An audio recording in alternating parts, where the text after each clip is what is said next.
Hey, everybody, welcome back. It's going to be a great week, 5 great episodes of This Week in Startups. Then I'll do an all-in. So I'm still at 6 a week and still trying to get out on that mountain to do 90 minutes of skiing a day.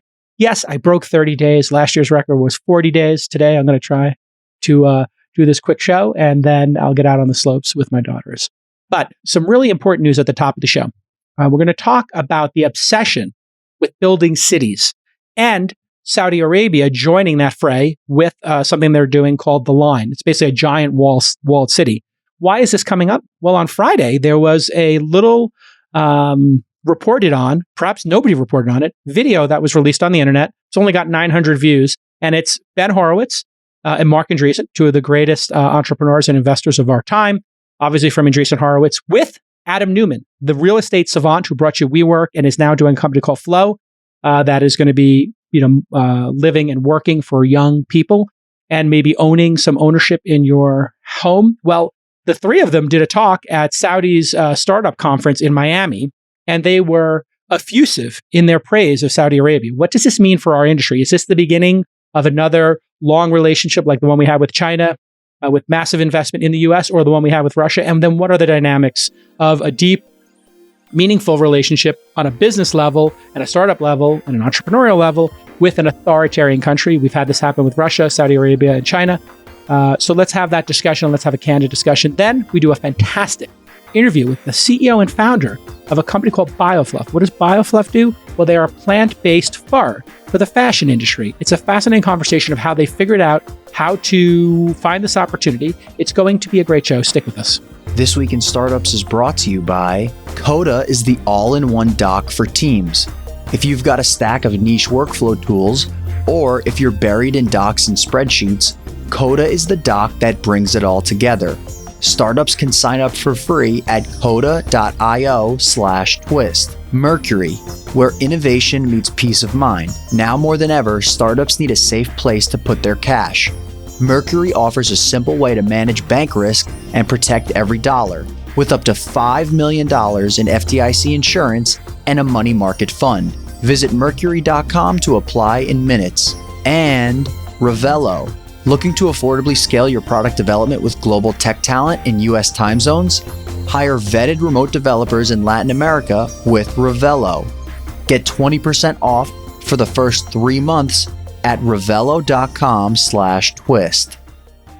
All right, everybody, welcome to Monday. It's a little bit of a slow news day, but there is some news about Andreessen Horowitz and Adam Neumann, formerly of WeWork, working apparently in collaboration with Saudi Arabia and their public investment fund, the PIF. So there was on Friday a conference that Mark Andreessen, Ben Horowitz, the top two people at Andreessen Horowitz, obviously, and Adam Neumann spoke at a conference in Miami. It's called Global Priority Summit. It's organized by a nonprofit that's backed by Saudi Arabia, aka the Kingdom's Public Investment Fund. That's their $650 billion sovereign wealth fund and growing, I believe. Andreessen Horowitz and Neumann discussed the possibility of launching Neumann's new startup Flow in Saudi Arabia. The video on YouTube only has 900 views, which is peculiar. I'm wondering why this didn't get a lot of coverage in our industry. But here are some clips from it, and we'll discuss Saudi Arabia and their impact here in Silicon Valley as we go through this story. So Adam Neumann and Ben praising Saudi Arabia as a startup country in this 49-second clip. It's amazing because I've been meeting a lot of Saudi entrepreneurs. I've been meeting them for a few years, but I've been meeting a lot over the past year. And I've been hearing more and more, I'm moving back to Riyadh. And I asked the entrepreneur, why are you moving back? And they said, what are you talking about? It's the most exciting place on the planet right now, and I want to live where the action is. The more I think about it, the more Saudi almost feels like a startup. And Ben, we've talked a lot about what makes startups, but that's the feeling I'm getting right now. You know, we spent quite a bit of time in Saudi, and people, well, what do you mean it's a startup country? And it's funny because it starts with, Saudi has a founder. Now, you don't call him a founder, you call him His Royal Highness, but he's creating a new culture, he's creating a new vision for the country, he's got like a very exciting plan to execute, and then the people in the country are fired up to do it. All right. Yes. So you're not a founder in Saudi Arabia. You're Your Royal Highness, obviously. And here, and this is interesting because I've never heard anybody in Silicon Valley really talk about Saudi Arabia as a center of startups. I'm sure there are tons of startups there, but this seems like a new effort, and it's quite notable to get Ben out there speaking. You don't hear him speaking all that often these days. Same with Mark. So here's another excerpt from the talk, 72-second clip, and I'll talk to you on the other side. When I walked in at first, I was like, wow, this really feels like it, but will it really behave like a startup? And it's interesting because Mark wrote a piece called It's Time to Build a while back. And when he wrote it, and it was about we have to kind of build in America. And I would say probably 50 people in the US government reached out to Mark to talk to him about it, and then absolutely nothing happened, nothing. And then when I was in Saudi in October, I had lunch with Princess Rima, and she said, we're really excited. We're going to be a first-class country. We're going to build our own supply chain. We're going to do our own things. And I thought, wow, that's exciting. We'd love to be part of that. And so when I came back, I met with His Excellency Yasser, and I said, hey, we've got a supply chain. We'd love to be part of it. We'd love to bring it to Saudi. And he said, let's go. And within a week, and this is a week ago, within a week, we had a half a dozen really interesting meetings set up, and we're off to the races. And in April, we're bringing our companies out to Saudi, and that's what a startup feels like. So when we talk about Saudi as a startup, that's what we mean, and that's why we're so excited to bring Flow here and then Flow to Saudi as well. Yeah, that's also how authoritarian countries work. If you live in an authoritarian country and you have a beautiful home, it's been in your family for 300 years, and they want to build a railroad, and your home is in the line of that railroad, your home is now confiscated by the state. And we see this countless times. Eminent domain makes it pretty easy to be able to, build infrastructure, of course. And if you have an authoritarian figure, whether it's Xi Jinping or MBS, you can move faster. That's true. But you also don't have all that democratic process. Maybe you don't have environmental concerns. Maybe you don't have people who are poor or underrepresented being protected in any way. And I guess that's the rub here. Now, there is a certain growth mindset that MBS has and Saudi Arabia has that is notable. They want to transition off of oil. They understand that's happening, and they have an unlimited bankroll to do that. So it is an interesting, fascinating thought process to think, well, how do you do that? And I have some friends in the film industry, and I noticed they all were in Saudi Arabia last year, it was probably at the end of last year or the beginning of this year, and having a great time, and in these incredible tents, and going, dune buggy racing in the desert, and incredible dinners. And it turns out the movie industry is being embraced in Saudi Arabia for the first time, so they're actually having movies there, and they want to bankroll movies. And so this is something the United States is particularly good at. If you look at Silicon Valley, you look at real estate, you look at finance, and you look most of all at Hollywood. Hollywood is a very attractive place to come. And in some ways, Silicon Valley is the new Hollywood. So if you are in one of these countries that's trying to make a splash and you have cash to invest and you're going splashy, cashy strategy, you can see that with China's relationship with Hollywood for the last 20 years.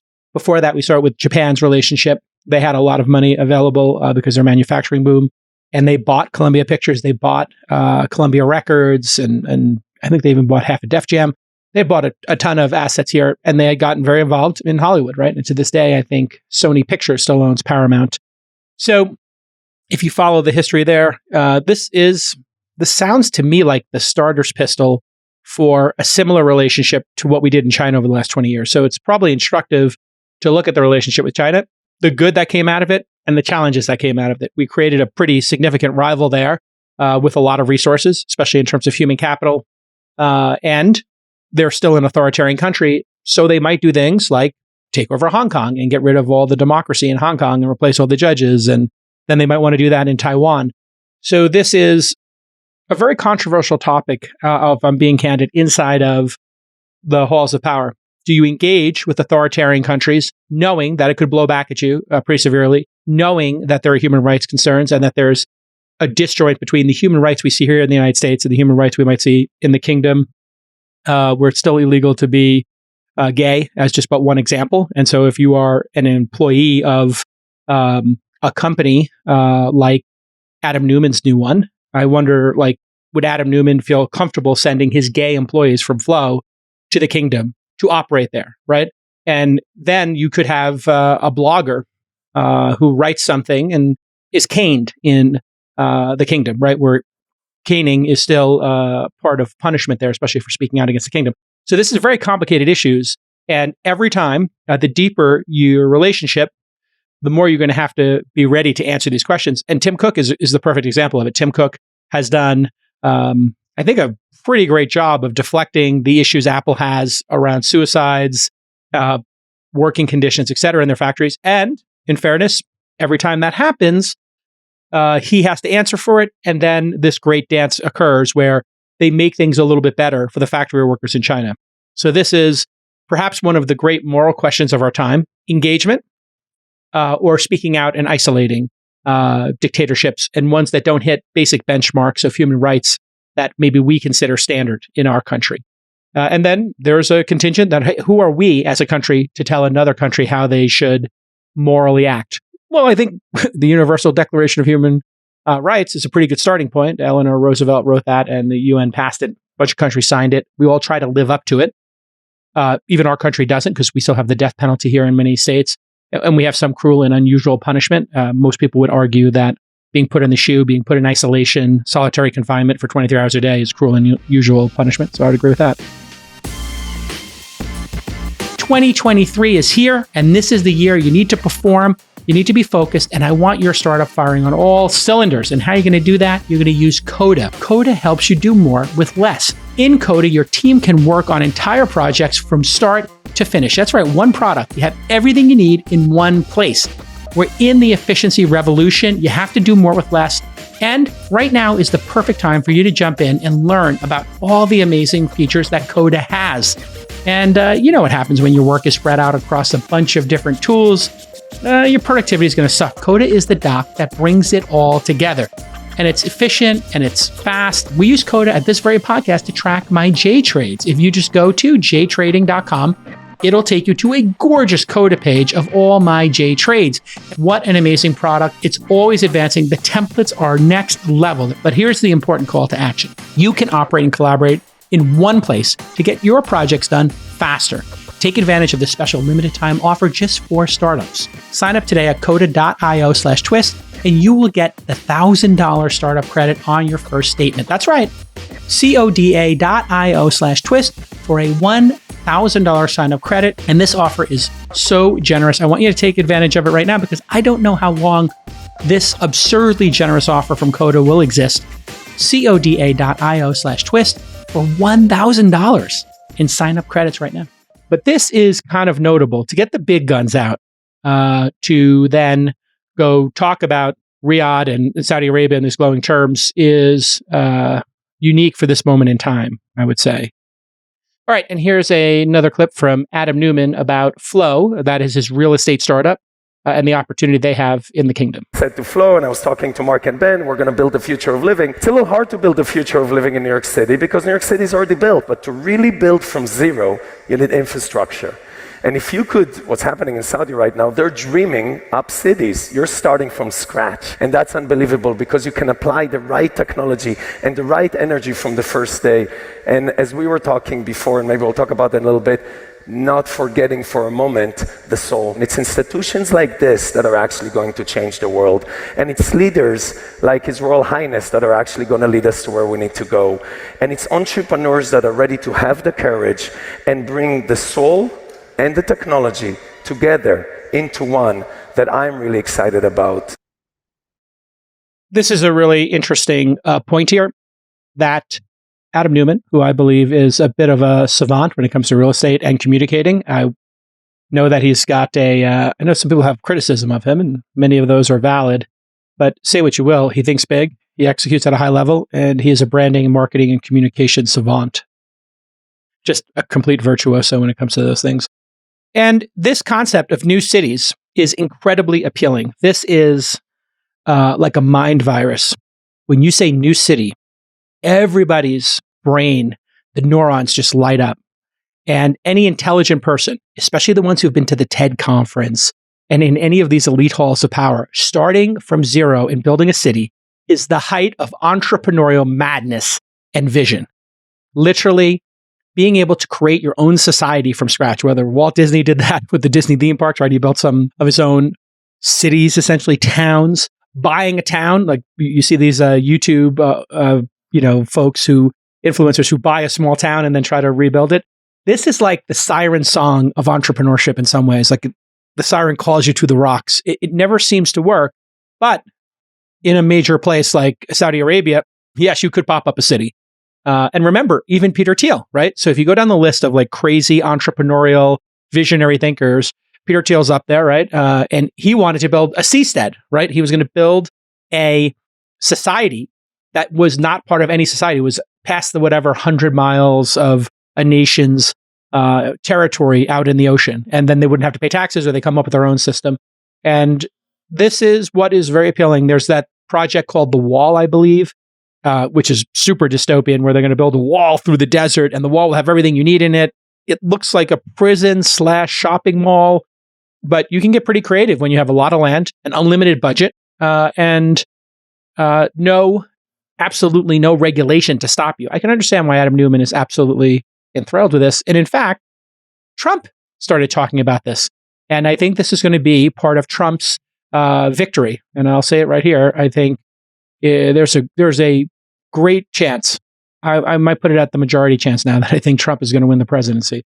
I know this sounds crazy coming from me, but I think he's got a clear path to victory. And he called for a contest. I don't know if you this also is another story. That's one of the reasons you should listen to This Week in Startups, is because we find stories that are super important that other people aren't covering. And so this Saudi story is super important because if Ben Horowitz and Mark Andreessen absolutely champion Saudi Arabia, that means it's okay for everybody. And in fact, in the kind of dogged race between venture firms and capital allocators, once one major one takes money from Saudi Arabia, let's say, or from China, from whoever it is, a Russian, oligarch and/or person from Russia with a large bankroll, from an oligarch.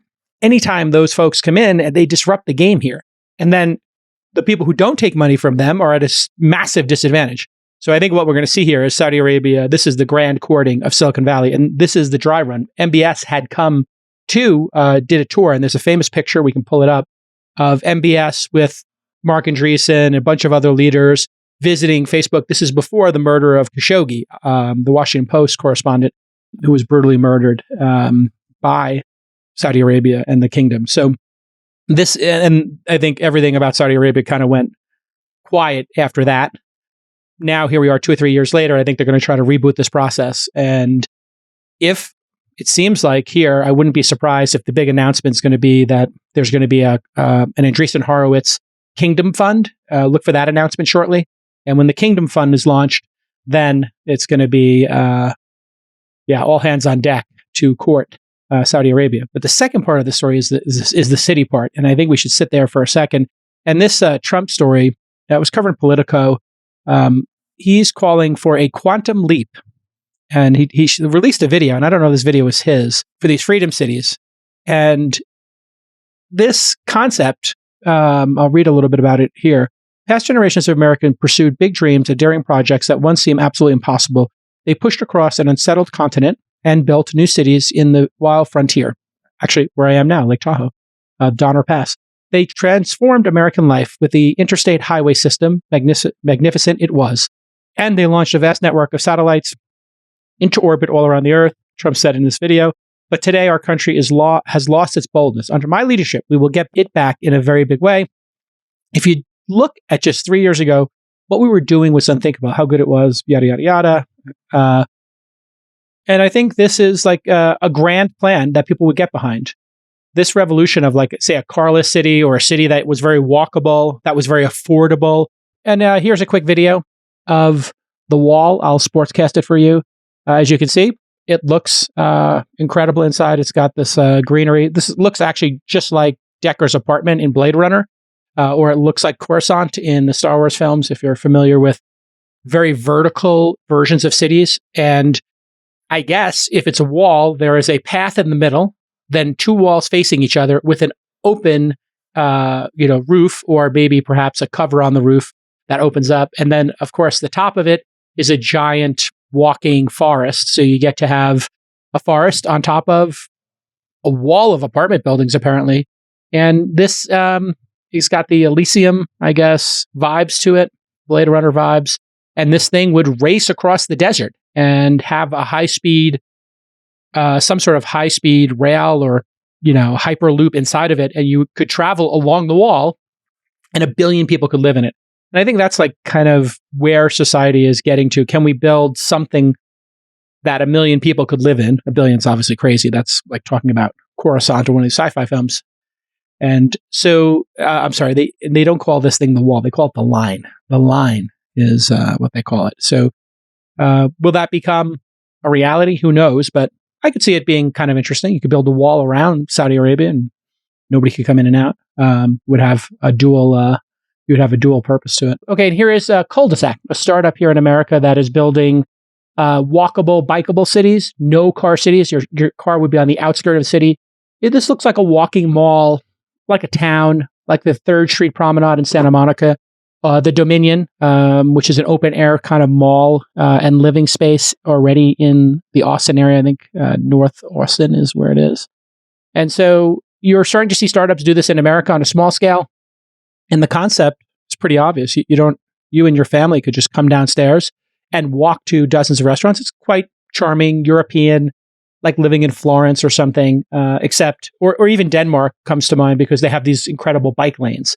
And so when the city becomes no car, then pedestrians, children, bikes come out in droves. And of course, you would have, since it would be a bike designed city, you could bike to dinner or bike to shopping, and they would have places for you to put your bike. And then there was a project at Google called Sidewalk. And I think that got shut down. But Google was doing a smart city project in Toronto. And I don't know if they spun it out or what the eventual outcome was, but they ditched it. They were going to do it in Portland. They were going to try to do it in Toronto. I think, trying to do this in a major city just resulted in, I think, just too hard to execute on. And the vision was to do Sidewalks Labs was going to really be based on data. Back when big data was what people were obsessed with, not AI, not energy, but big data. The idea was, how could you optimize the city for people walking around? So, I don't know, you were walking home from work and your house would turn the heat on or the air conditioner and make it the right temperature because it would know where you were between those two things. Or your reservation, you would know where your bicycle was and you're on the way, and then they'd have your table ready. Shopping would be automated. But a lot of this stuff that was in Sidewalk Labs, which was going to be, better parking and, better building materials, all of this stuff kind of started to happen independently. So the big vision of the big city became Postmates and Uber Eats and DoorDash, as well as Joe Gebbia's new ADU project or Blockable, an investment we have in modular homes that stack. So a lot of the concepts that were bundled into smart cities became broken up, and now they're Tesla Powerwalls or they're, an on-demand service. As a founder, ensuring that your cash is safe is priority number one. And the $250,000 FDIC limit is just not enough for most businesses. We all know that. So let me tell you about Mercury. Through its partner banks and sweep networks, Mercury customers can access up to $5 million in FDIC insurance. That's 20 times the per bank limit. These sweep networks protect your deposits by spreading them across multiple banks, right? It's really clever, really simple, but hard to execute on. And that's why you need Mercury as a partner. So this limits the risk of any single point of failure. And with Mercury Vault, any funds above the FDIC limit can be easily invested in a money market fund, mostly composed of U.S. government-backed securities. And it's so easy to get started opening an account. You can apply in minutes, and many customers are approved and onboarded in less than 2 hours. Mercury also offers great resources for founders, including their Mercury Raise program. I know about this because I'm in their database. I signed up, and I get all these great founder pitches from the Mercury Raise project. So in Mercury Raise, they help founders connect with investors like myself and then, boost their fundraising. So here's your call to action. Head to Mercury.com to join more than 100,000 startups that trust Mercury for banking. If you're interested in Mercury Raise programs, applications for both Seed and Series A are open from April 3rd to April 20th. Disclaimer, Mercury is a financial technology company, not a bank. Banking services are provided by Choice Financial Group and Evolve Bank and Trust, members FDIC. But this is the siren song, and I think it's notable and worth watching both in the presidential race. If Trump were to make this one of his major talking points, this would be incredible because retirees who vote, young people who are increasingly voting and having a hard time finding a place to live, and everybody in between who's suffering with housing costs, you could say, hey, we're going to build 10 of these. And he's a real estate developer. I hate to give Trump advice, but this would be one of the greatest pitches ever. I know real estate. We have a housing crisis. You can't find a place to live. I'm going to make the best development ever. These are going to be done by our government with private, companies. And we're going to build 10 million more homes. And these are going to be the greatest, most beautiful, safest cities, right? And so you start weaving in safe cities, and then you start going up against the democratic cities and say, hey, you can live in San Francisco and New York and get killed, or you can live in one of these Trump towns. And these Trump towns, these Trump cities, these Trump-topias, the Trump-topias are going to be so safe, and they're going to be so beautiful, and no homeless people and no drug addicts. Trump-topia could be like his path to the White House. All right. So we'll keep an eye on the Saudi Arabia story. I would think this is going to be very much a China story. And maybe we can learn some things from that relationship of how to use our influence and build healthier relationships, maybe with autocratic kingdoms, authoritarian countries. You all know my position on human rights. I'm passionate about human rights. I do not know the right answer, because for every example of holding the line with a dictator and saying, hey, we're not going to do commerce with you, things don't get better necessarily for people in the short term. And then when you have engagement, things can get better in the short term, but it can also enable people, and you have a situation like the Uyghurs. So because Hollywood, the NBA, and Apple bent the knee to China, then that enables them to say, okay, we can do commerce with the United States, and we can also, have this Holocaust happening with the Uyghurs. And I don't say that lightly. Anybody who's Jewish has looked at the situation here, and many Jewish people have looked at it and said, this is Holocaust level genocide. And they use that term to warn the world of what's happening to the Uyghurs there. Systematic annihilation of, an entire population. It's pretty dystopian and dark. The precursor to that was the fact that we didn't hold the line with them. But you also have 500 million people in China who probably came out of abject poverty and started working in factories, and a middle class emerging. So things maybe could have been even worse if we didn't engage. And this is one of the great moral questions of our time. And it's one that I am not qualified to answer. And maybe we could ask Sam Harris what he thinks. He's a great moralist on these issues. Should you engage and make people's lives better and build bridges with authoritarian regimes to try to make things better? Or should you hold the line and say, hey, we're just not comfortable doing business if you're going to, make it illegal to be gay, and then we can't have our gay people working in this country in partnership. Right? These are very challenging issues. Next up is Martin Stübler. He is a really innovative founder. He is the CEO and co-founder of BioFluff. What is BioFluff? It's a company that's focused on creating plant-based fur for the fashion industry. And we discuss BioFluff's business model, their strategy, how he came up with the idea, and how he's working backwards, going high to low, just like Elon did with the Roadster, eventually to the Model 3, $150,000 car, to a $40,000 car, and eventually maybe a $20,000 or $30,000 car. He's doing that with fur. He's going for the high end, and then eventually this ethically produced, no harm produced fur could be available in even the most affordable clothing objects. And it's quite luxurious to have these fur mittens. And if you could do it without harming animals, why wouldn't you? It's a great interview. It's great to see how he triangulated around this opportunity. Stick with us. Revelo helps U.S. companies to build and scale software engineering teams quickly and easily. And Revelo provides world-class, full-time, remote tech talent. Don't think of Revelo as a quick, one-and-done hiring platform. Nope. They want to partner with you and help you build a strong remote team of developers for the long term. With more than 300,000 tech professionals, Revelo has the largest online platform for U.S. companies to source, hire, and manage remote engineering from Latin America, according to Revelo. And Revelo's engineers are fluent in English, they work long-term, they live in U.S. time zones, and they are rigorously vetted on both soft skills and 100+ technical skills. So get a shortlist within 3 days and hire within 2 weeks. Revelo's risk-free trial ensures you pay nothing if you're not satisfied with your hire within 14 days. Revelo provides support with payroll, taxes, local compliance, and access to the best-in-class benefits, all that great stuff. Plus, routine follow-ups with engineers to ensure engagement and retention. Revelo has helped over 250 high-growth startups from all stages build teams of 10 or more engineers. And look at this client list: Dialseat, Earnest, Spark Cognition, Shippo, and many more. So head to revelo.com/twist and mention twist to get 20% off. That's REVELO.com/twist for 20% off. All right, everybody, welcome back to the program. Today, I am talking with Martin Stübler. He is the CEO and co-founder of BioFluff. What is BioFluff doing? Well, they're making plant-based fur technology, of course, for the fashion industry.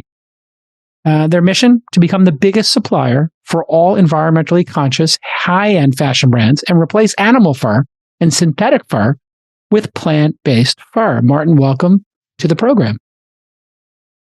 Thank you, Jason. It's a pleasure to be here. Stübler. Did I pronunciate it? Did I get close to the pronunciation there? Stübler? That was close. It's a German name, so I would probably say Stübler, but Stübler. Yours was pretty close. Stübler. Yes. Stübler. Okay. Where in Germany are you from? You're from Frankfurt? You're from Munich? Berlin? Where? German people probably would not approve of that, but I'm from Austria. But we are off the German language, I would say. You're a fan of that schnitzel with the spätzle on the side? Is that one of your favorite dishes there? Not very much. It's a very, I would say, famous national meal here in Austria, but being, not very into. Oh, you're vegan. You're vegetarian, I take it? Plant-based, fish-based? It's a mixture. Oh, okay. It's a mixture, but probably mostly vegetarian. Man, I dream about that. Wiener Schnitzel and that spätzle. You ever have the spätzle? Spätzle, yes. Spätzle is how you say it? Spätzle? Yes, Spätzle. Oh, so good. So good. If you ever find yourself in Germany, I highly recommend it.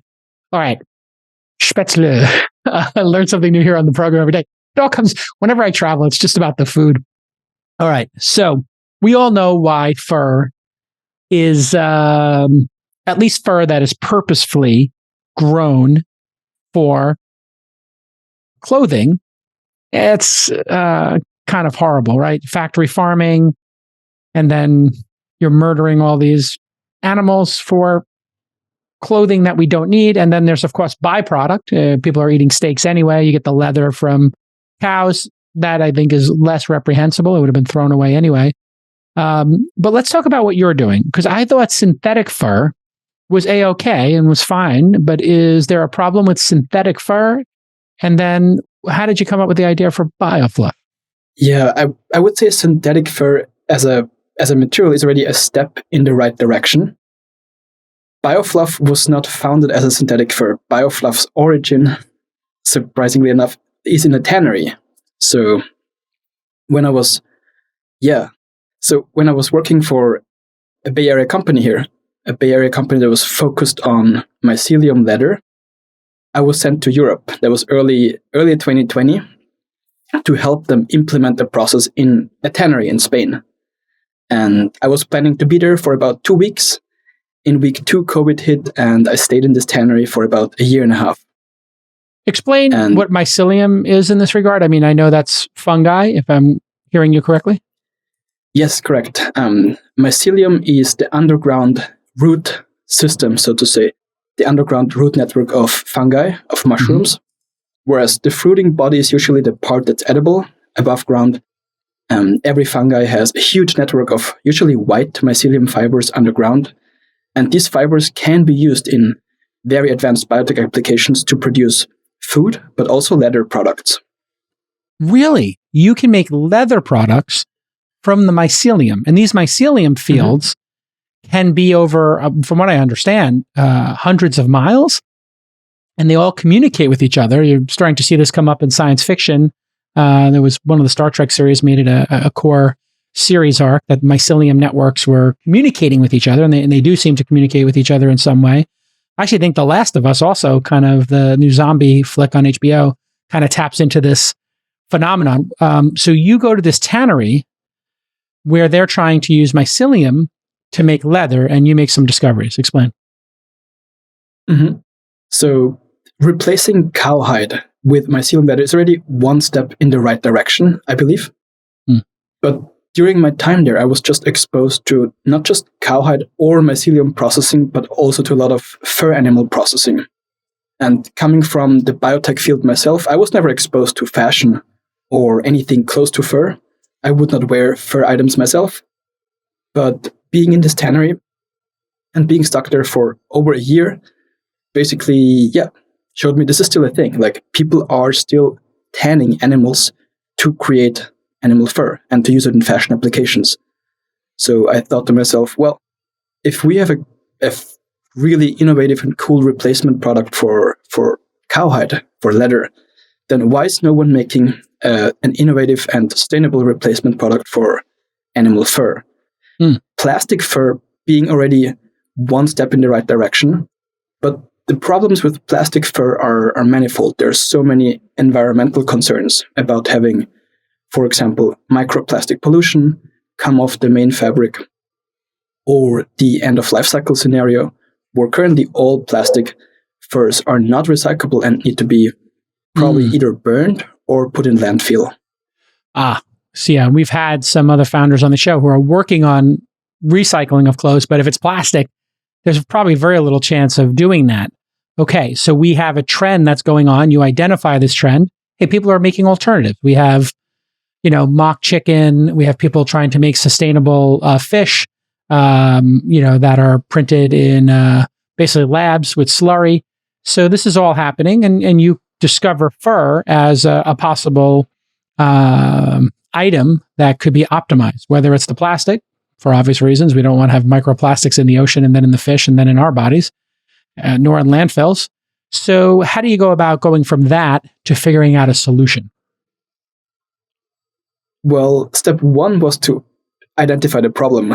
And it was very obvious after talking to industry experts or people in the fashion industry, that no one is really happy with the current solution.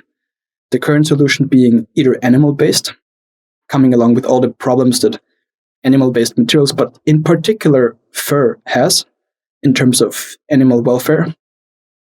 But then also the alternative did not seem to make people very happy. And we're talking here about polyester or acrylic-based faux fur.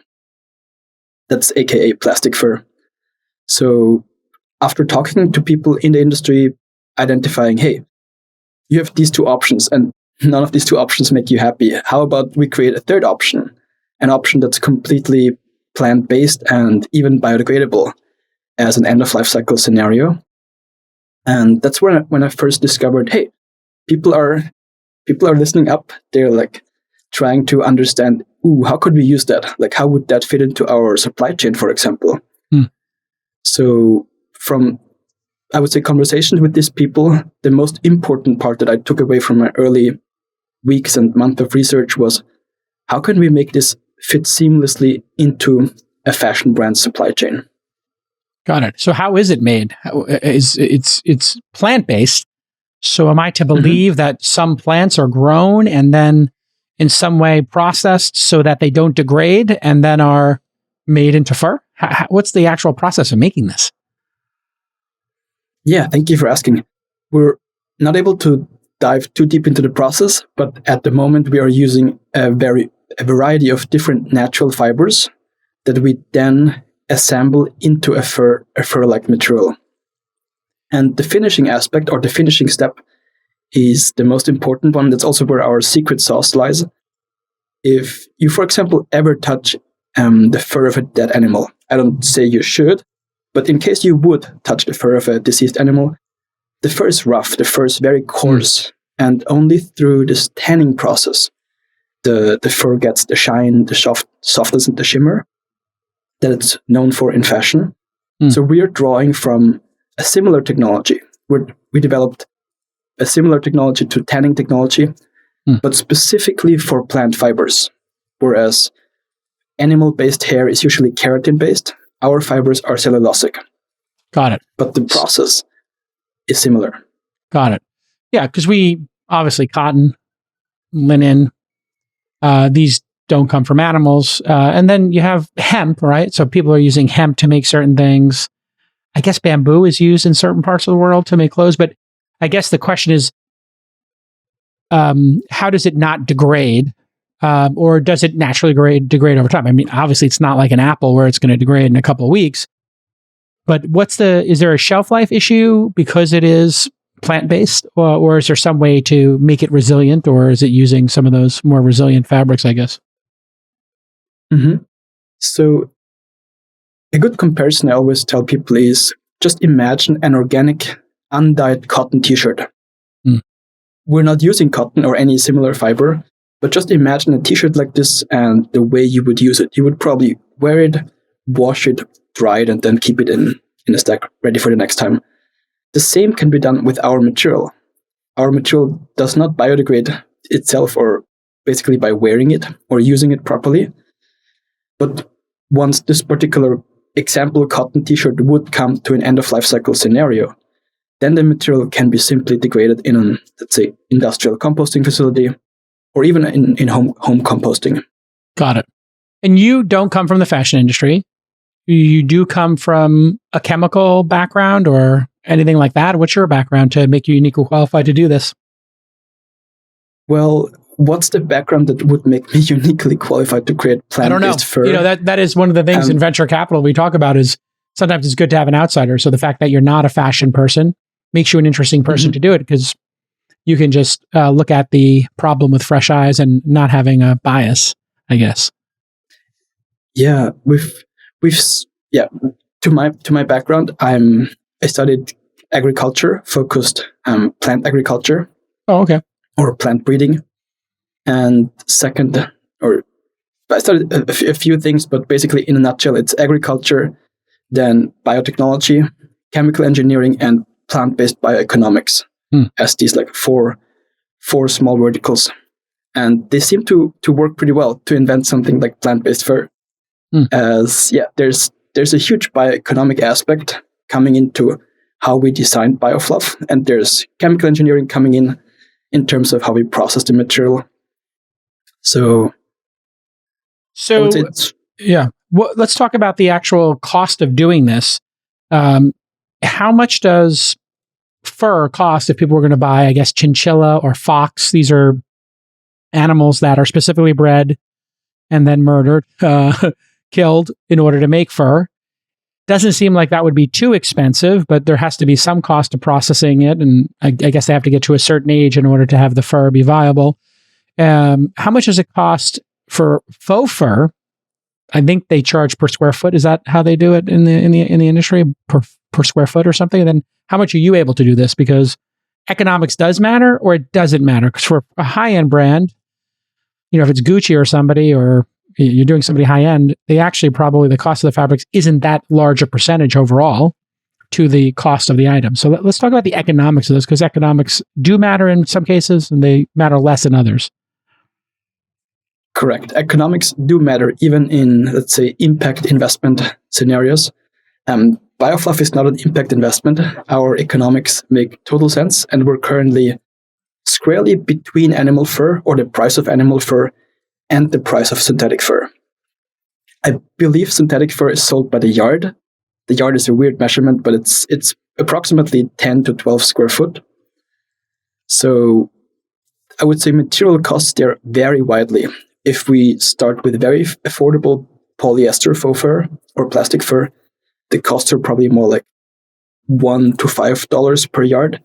Whereas if we're going towards high-end fur, and with high-end fur, I mean, let's say a combination of polyester and acrylic fibers to imitate a very specific animal hair, then the price is probably closer to $10 to $20 per yard. And yeah, BioFluff is currently right between these two price points, being placed exceptionally well for the new luxury material with fur animal fur, of course, being now, canceled or basically. And some of these are incredibly expensive, like lynx, I think is the highest priced in my research of all of these furs. They only use the belly of the animal, and they use 15 of them to make a jacket. So you have to kill 15 lynx, and I think it's thousands of dollars in materials. How would you say your material today currently feels compared to elite materials, sable, chinchilla, mink, whatever? And could a person tell the difference? Faux fur, your organic plant-based fur, and then the real deal, murdered animal fur. So maybe we should start with our material first, because that's what I know best. Our material currently is from a hand feel perspective, and hand feel is really a test that people do in fashion or in the tanning industry to really assess a material. So on the hand feel test, our material is currently as soft as comparable synthetic furs. And we have plans and we have experiments currently planned to reach the softness level of mink fur. That's our target. So the highest softness, I think you mentioned sable before, or chinchilla, fox, all of that stuff comes to mind. Yes, all of these are very, very, very soft fur. I believe female European winter mink is one of the softest I had to touch, just to compare them to our material. And it's still softer. It's still softer by, I would say, a long shot. But then we're not competing really with animal fur, because animal fur is going away anyway. Brands are already preparing to be completely animal fur free within the next few years. And I cannot speak, of course, for brands, but that's what we are hearing when we're talking to bigger brands and behind the scenes. So for them, the discussion is now, which plastic fur are we using, or are we using organic plant-based fur as a replacement product?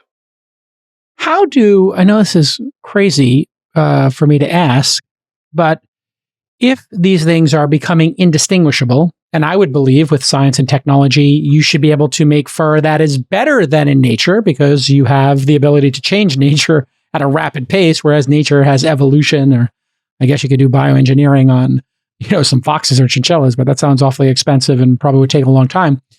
So how does the market of a person walking down the street with a fur collar, in New York, how do people know if it's faux or if it's real or if it's vintage? Because there is a discussion today about, hey, if it's vintage, hey, that seems okay to buy it. Why would you throw it away? And so is there like some little logo they put on people's clothing or a way of distinguishing it so that people who want to signal, please don't throw red paint on me. Please don't think I'm a horrible person. I'm using yours. And have you thought about that? Yes, of course. Coming from my personal background, coming more from the people that are, let's say, maybe against fur and maybe throwing something. This was one of the primary concerns when I started this company. Like, are we going to create something that people will not like because they will identify it with an animal? They will identify it historically with what has been harvested from killed animals. And we designed this primary concern into the product from the very onset.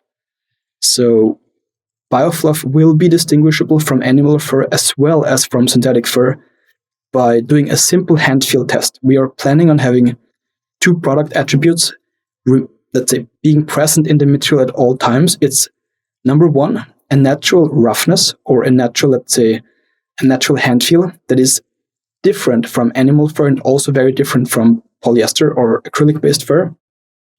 And number two, BioFluff is completely anti-electrostatic. So this is one simple test that we recommend all our customers. If you touch polyester fur or any sort of faux fur, it will charge naturally. And if you rub it against your hair will probably be standing up in the process. Whereas natural plant fibers do not charge. And this is also a hand feel property that people can distinguish, that you can use to distinguish. But there's no industry test. There's no industry test or standard. This seems like a huge mistake. Like, why doesn't why don't the people who've elected to stop using real fur say, if you see this logo on, the lapel, right? When I get these nice Isae jackets, I have one of them. It's a really beautiful jacket. They put like a little logo on it so I can make sure people know that I have an Isae jacket. And then, I spent $2,000 on it or whatever it cost. I think it's more, but I got it on the discount rack. So shouldn't there just be like a little logo that's like a heart or something and lets people know, hey, don't throw red paint on me? The industry never came up with that? Like a fair trade stamp or something? Good housekeeping seal of approval? Maybe you could come up with that. That's a really good question. Yeah. Maybe we should add this to our product features. I think you should just, get together with somebody. If it's an organic thing, you could make it like, I don't know, an apple or something, or a bamboo shoot or something, some logo to do that. So how do you go from making this as an experiment to getting your first customer? Obviously, these big brands in fashion do not want to be on the wrong side of history. I think you're pointing that out, that they're kind of discontinuing it. Maybe people in Europe or China or some other markets feel differently about this. I would suppose there's different cultural standards around this. So how do you go from this prototype, very innovative one, to maybe becoming more industrial scale, right, in terms of manufacturing? And how do you get a partner to buy into this? I would think that they're open to new ideas, but explain how you go about that as an entrepreneur. If the idea itself is captivating and fascinating to industry players, it's usually easy to start a conversation about, hey, what are you using now? Or what's the best and most sustainable material that you're using at the moment? And from discussions around what they are doing, there's usually some knowledge to be extrapolated from in terms of how we can design the new or scale the process for BioFluff. So for us, we had a lot of customer interviews and a lot of also interviews with industry partners. And BioFluff is currently not owning any facilities, but we designed the process to be completely outsourced to different key industry players across Europe, for example. So for us, it was completely key to understand what is currently done, what is the best practice for the current best material, and then to start from there to design our process around these parameters, or even partially with these machines. And I believe this is something that biomaterial companies are sometimes getting wrong, because they're spending so much energy in creating a new process, a new innovative process to create something like, there are multiple biomaterials out there that are very, very cool. But it's then hard to scale this material at an industrial level. And no matter how high the quality, no matter how good the material, if it's not scalable at economic, with specific economic values, then brand partners will not buy in. And so how did you get your first customer? You have a customer now, I understand? Yes, we're currently in co-development agreements with a variety of different luxury brands. A co-development is basically the brand comes, assesses your material, they decide this is super cool, but not quite ready to be put on the market. So they start a co-development with the startup, basically, and work with you to fine-tune specific product parameters.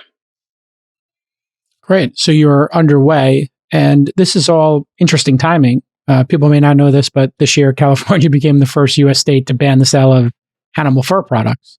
On January 1st, 2023, a law came into force that makes the production, sale, and donation of fur illegal.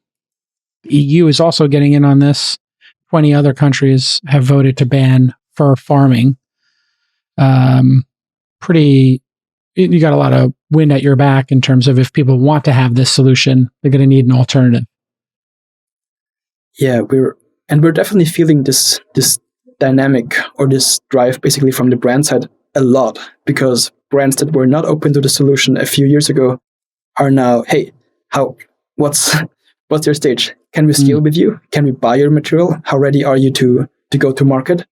So in this particular case, I would say fur is the only biomaterial or the only, let's say, alternative no matter if we're talking about the alternative protein space or other biomaterials, that is outlawed on a legal basis by states like California. And I'm not sure, but I've heard that also New York has banned the import and the wholesale of animal fur on the same date, so January 1st, 2023. And you can do this for $20 a square foot or something, or you can produce it for less than that, but you're going to sell it for $20 a square foot or something like that. So a jacket takes 10, 20 square feet. I'm not sure how much waste there is when you make something, but if you were going to make a full-on fur coat out of this, what would the cost of the materials be? Is that 10 feet or 5 feet, square feet? It really depends on the size of the garment, of course, but we're currently working with brand partners to create, let's say, simple showcase garments for fashion, for runway collections.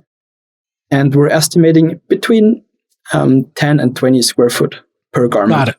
So 200, 400 for like a full-on fur jacket, which means if you were to just do the fur hood or the, inside or something, it could be less to have it just around your lapel or something like that, which is quite reasonable considering doing that with chinchillas or foxes or whatever would be low thousands of dollars probably in all cases. So you're going to be half the price or something or a third of the price.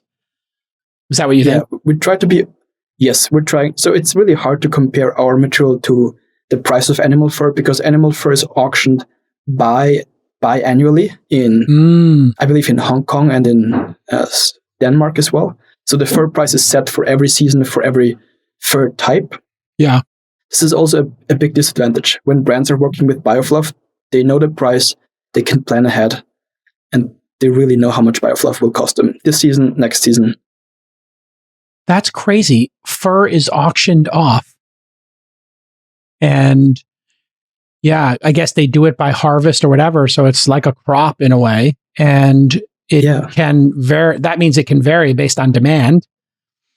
And if young people do not want to wear this is going to, paradigm, like they say, paradigms don't die, people do. The paradigm of people willing to wear this, obviously boomers, and the greatest generation, they wore fur coats. I remember my grandmother had one. It was a prized possession. My mom probably would be less inclined.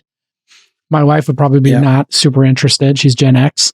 And then I think millennials and Gen Z would have zero interest in this. So this is basically the tail end of the fur industry. It's ending either way. It's really, if consumers are not purchasing this product, industries adjust very fast, and the fur industry is going down in many respects. That's also one reason why we're not marketing BioFluff as, let's say, a fur, but we want to have it playful. We want to have it as a luxury element. We can also envision it in many fantasy colors, recreating, for example, fantasy beasts or other fantasy animals that never existed, but we can play and fine-tune our platform. What's an example of a fantasy animal? You're going to do like, unicorn fur, or you're going to do of course, our favorite is the unicorn fur. Our favorite is, of course, the unicorn fur that, has never been harvested in nature, but BioFluff is absolutely able to recreate unicorn fur in its precise texture, physical, haptical appearances, and Fantastic. And so were you able to raise money from this from traditional investors? Did you go to the emerging sustainability, ESG, climate type investors, seed funds? Because material science kind of falls in between a lot of different venture fund mandates. So I'm curious how your fundraising went as an entrepreneur, and how did you frame it for them? Because it's hard to know, this isn't software, so it doesn't necessarily have the highest gross margins like software does, and it requires a lot of physical research and production. So were you able to get venture capitalists interested in something as physical to produce like this? Biomaterials are always a hard sell compared to software, for example. Sure. But in this case, in the fur case, the legal record or the legal trend globally is just pointing really clearly in one direction. So we were able to get venture capital money on board last year. We've raised $500,000 last year to create this early industrial prototype. And we're now raising a second round, around 2.5 million, to really scale this industrial prototype to a full-scale industrial manufacturing plant. Amazing. And are you doing this in the Bay Area? Where are you basing this plant at? Will you be making this in the United States, or are you going to do it in Mexico, or in Asia? Where are you planning on putting manufacturing for this? Mm-hmm. Our goal is our beachhead market is the European luxury market. So our typical brand partners are located in Paris or in Milan. And for these brands, having worked with them in the past, for these brands, it's really important to get European-made raw materials. So they're able to, or they're willing to pay a premium, for example, to get Italian leather or French fur.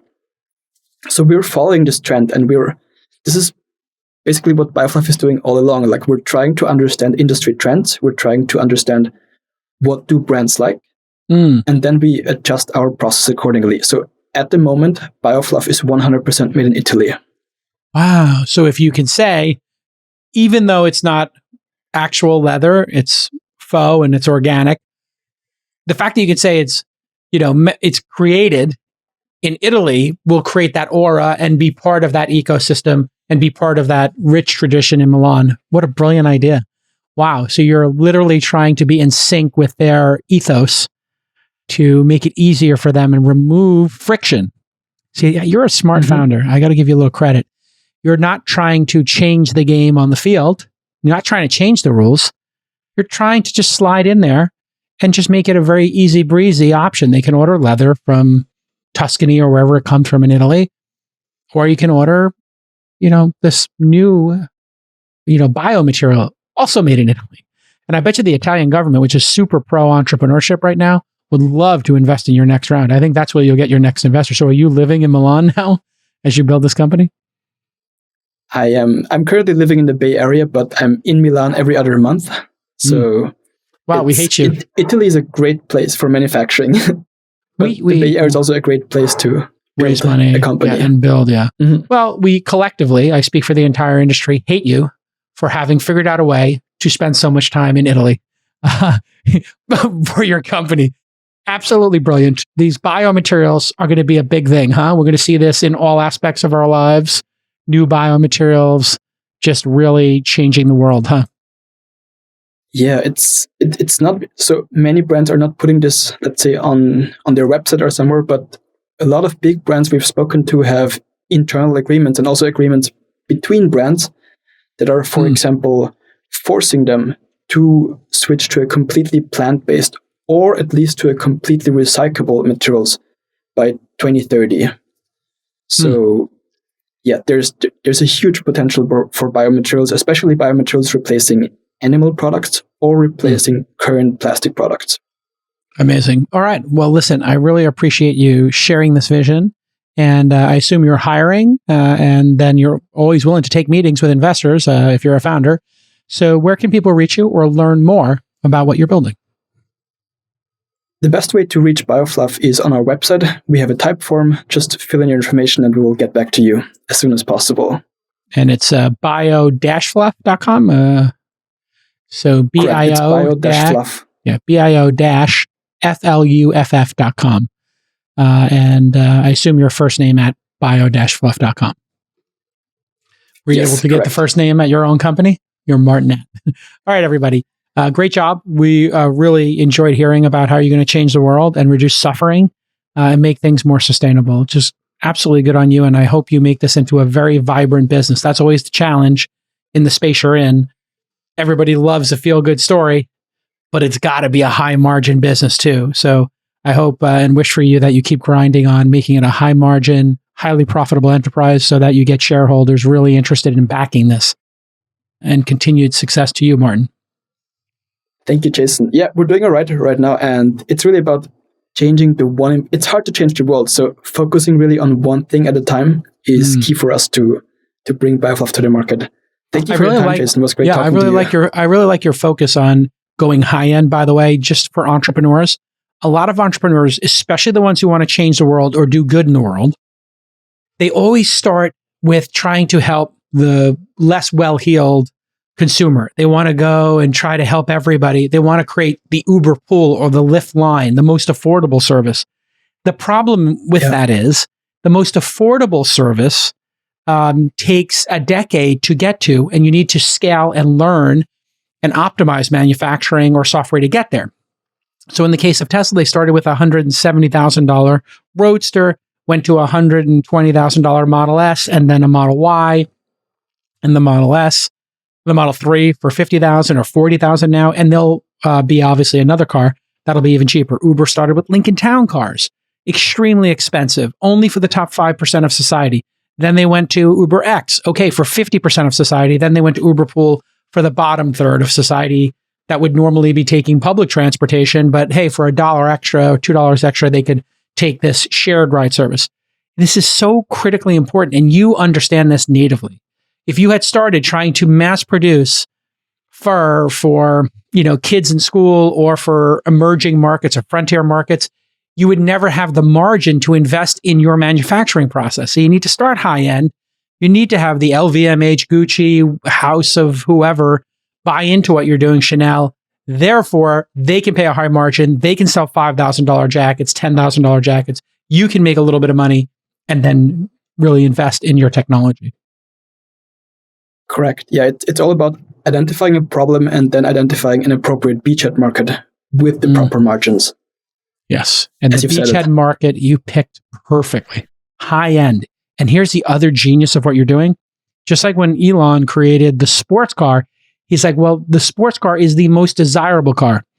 What's the least desirable car? Probably like a 2-door Honda Fit or something. I don't know. Or maybe a pickup truck, like a utility car. And those haven't even come out yet. So you start with the high end, 2-seat Roadster sports car, high end sedan, like a 500 SL Mercedes. You start with that 7 Series BMW competitor, not with a 2-door hatchback, for $25,000. You'll get there. But, you start with the high end, high margin. Beachhead, so important. Great job, Martin. And we'll see you all next time on This Week in Startups. Bye-bye. Thank you. Thank you, Jason.